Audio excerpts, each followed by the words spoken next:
परम प्रेममय श्री श्री ठाकुर अनुकूलचंद्रंकर श्रीमुख निःसृत नारीर नीति ग्रंथर ओडिया अनुवाद। ईर्षा और दोष दृष्टि।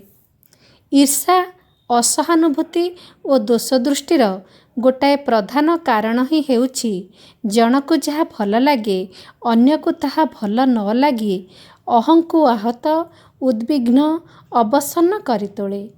आउ एहा उभयतः ताहा फलरे अपवाद और ईर्षारे अप्रतिष्ठा आसी उभयंकर ही अपलाप आनिबाकु चाहे। तुमे किंतु अन्यर भल लागिबारे आनंदित हुओ, सहानुभूति देखाओ।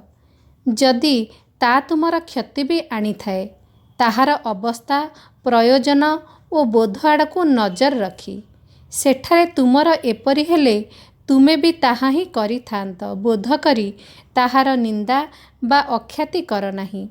आउ एहा तुमे चरित्रगत करि पकाइबाकु चेष्टा कर, देखिब प्रतिष्ठा लाभ करिब, स्वस्ति तुमको अभ्यर्थना करिब।